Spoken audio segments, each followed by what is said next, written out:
Narito ang iba pang balitang tinutukan ng 24 Oras Weekend. Bata pa rin sa kalusugan ang lalo pang dumaraming kaso ng dengue sa bansa. Ang Bohol at Bukidnon nagdeklara na ng state of calamity. At yan ang tinutukan ni Jonathan Andal.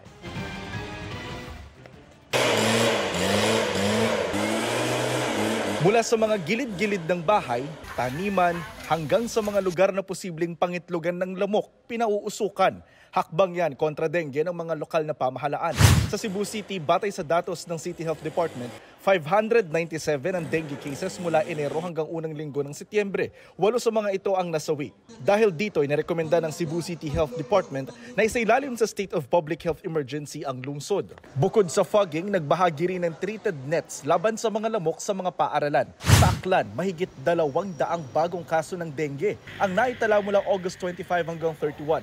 Pinakamarami sa bayan ng Malay. Simula Enero, mahigit 2,000 na ang mga nagkasakit at 4 sa kanila ang nasawi. Sa Negros Occidental, mahigit 3,000 kaso ng dengue ang naitala mula Enero hanggang Agosto ngayong taon. Mahigit 200% yan ang naitalang kaso sa parehong mga buwan noong 2023. Ang ilang pamilya, todo paglilinis, makaiwas lang sa sakit. Ang Bohol, nasa state of calamity, lalo't mahigit 5,000 na ang kaso ng dengue mula Enero hanggang Agosto 24 ngayong taon. Kabilang ang 14 na nasawi, batay sa pinakahuling datos ng Provincial Health Office. Namigay na ang LGU ng mga IV fluid at NS1 kits sa 10 government-managed hospitals sa lalawigan para mapabilis ang pagdetect sa sakit.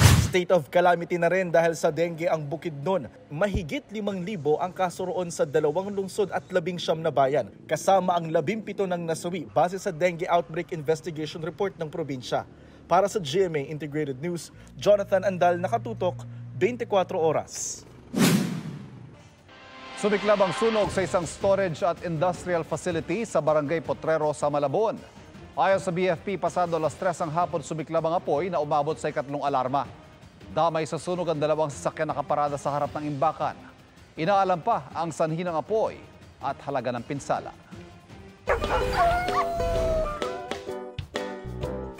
Very fashionista ang 21 aso sa isang runway sa New York City kasabay ng New York Fashion Week.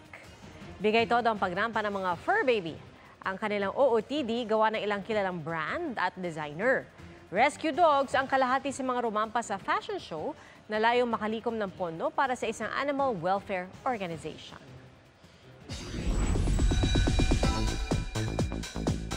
Xiumin of EXO is back in Manila para sa Korean Travel Fiesta 2024. Pero wish ni Xiumin makapunta ng Pilipinas para sa bakasyon. Watch this. Dumagundong ang ingay paglabas ni Xiumin ng EXO sa Korean Travel Fiesta 2024. Pinasaya ni Xiumin ang kanyang fans sa pag-sample niya ng 2013 extended play ng EXO na Miracles in December na first time daw niyang kinanta.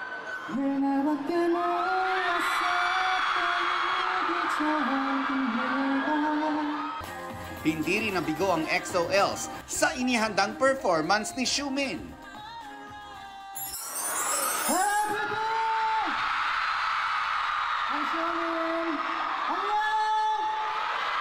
보고 싶었어?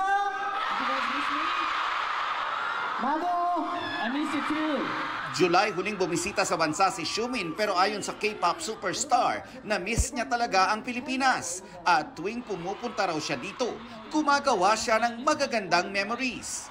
Nasa bucket list daw niya ang pagbisita sa Pilipinas not for work, kundi mag-relax at magbakasyon lalo na sa magagandang beaches.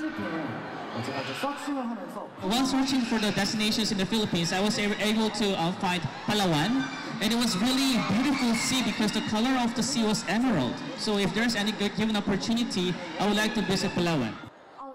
Where else in Palawan, Xiumin? And also, I want to visit Subterranean River National Park, which is registered as a UNESCO World Heritage Site. I want to try visiting there with my EXO-Ls. 같이 가자! Let's go together!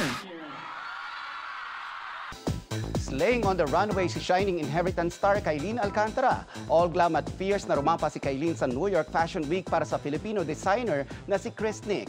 Wearing a black fitted dress with on-point heels, talagang Kailin devoured the runway. Blessed din ang Sparkle Star dahil mapapanood na bukas ang pinagbibidahan niyang serye sa GMA Afternoon Prime na Shining Inheritance. Ang OG lead nito sa Korea na si Lee Sung-gi may special message para sa Pinoy crew ng adaptation. Hello, 마바이 필리핀스. 안녕하세요. 배우 이승기입니다. 드라마 찬란한 유산이 필리핀에서 리메이크가 된다는 소식을 들었습니다. 필리핀 우리 많은 배우분들 또 감독님께서 이렇게 좋은 작품을 또 리메이크 해주셔서 굉장히 고맙기도 하고 꼭 멋지게 잘 만드셔서 필리핀에서도 찬란한 유산이 대박났습니다. 화이팅하세요. Mabilis na chikahan tayo para updated sa showbiz happenings. Sparkle artist Kim Jisoo sinagot ang ibinabatong issue ng umano'y school violence na dati niyang kinasangkutan. Ayon kay Jisoo, matagal nang tapos ang issue matapos siyang makipagkasundo. Sa ngayon, happy si Jisoo sa kanyang booming career at nakatakdang bumida sa pelikulang Mujige. Biyahing Italy ang Sparkle artist na si Sofia Pablo para sa red carpet premiere ng Emily in Paris Season 4 sa Martes. Excited daw si Sofia na makita ang buong cast ng show.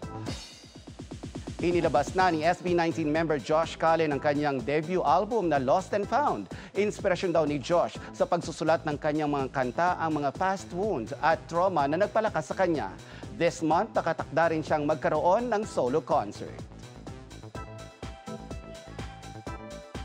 Mga kapuso, patuloy na tumutok sa mga balita. Mag-subscribe sa GMA Integrated News sa YouTube. Sa mga kapuso abroad, samahan niyo kami sa GMA Pinoy TV at www.gmanews.tv.